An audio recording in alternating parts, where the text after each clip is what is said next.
যারা এখন বাংলাদেশের রাষ্ট্র ক্ষমতা দখল করে রয়েছে, এদের একটা পরিচয় হয়ে গিয়েছে এরই মধ্যে সারা বিশ্বে। এদের পরিচয়টা কি জানেন? জানতে চান? শুনতে চান? বলেছি তো আগে, আবার বলবো, গভর্নমেন্ট অফ দি মাফিয়া, তারপরে yes, of the mafia, by the mafia, for the mafia. এই হচ্ছে আমাদের নিশিরাতের যে সরকার, নিশিরাতের ভোট চোরের যে সরকার, তাদের আন্তর্জাতিক পরিচয়। কিছুদিন আগে আপনারা দেখেছেন আল জাজিরা কি নিউজ করেছে।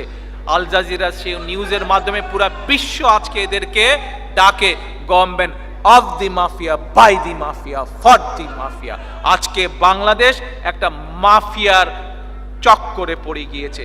এই মাফিয়া দেশের প্রত্যেকটি প্রতিষ্ঠানকে, প্রত্যেকটি সাংবিধানিক প্রতিষ্ঠানকে আজকে এই মাফিয়া ধ্বংস করিয়ে দিয়েছে।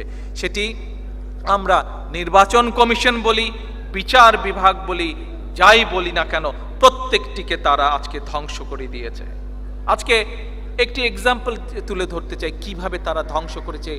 বিচার ব্যবস্থা বলতে যে বাংলাদেশে কি আছে, কয়েকদিন আগে আপনারা নিশ্চয়ই খেয়াল করেছেন, পত্রপত্রিকা এসে, বেশি দিন না, এই এক সপ্তাহ আগের ঘটনা, মানে একটা উদ্বেগজনক ঘটনা, আশঙ্কাজনক ঘটনা। দেশের সর্বোচ্চ আদালতে দেখেছেন আপনারা কয়েকদিন আগে পত্রিকায়, যে দেশের সর্বোচ্চ আদালতে একটা হত্যা মামলায় অভিযুক্ত দুইজন ব্যক্তির আপিল শুনানির তারিখ ছিল ৩রা নভেম্বর। ৩রা নভেম্বর ছিল আপিল শুনানির তারিখ। হাইকোর্টে যেদিন আপিল শুনানির তারিখ নির্ধারিত ছিল, সেদিন আসামি পক্ষের উকিল এসে কোর্টে জানালো যে আপিল নিষ্পত্তি ৪ বছর আগেই যশোর কারাগারে তাদেরকে মৃত্যুদণ্ড কার্যকর করা হয়ে গিয়েছে।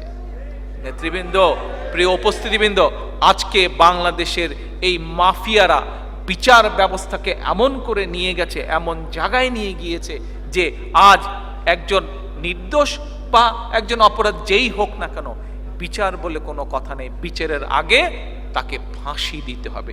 এই হচ্ছে আজকের অবস্থা।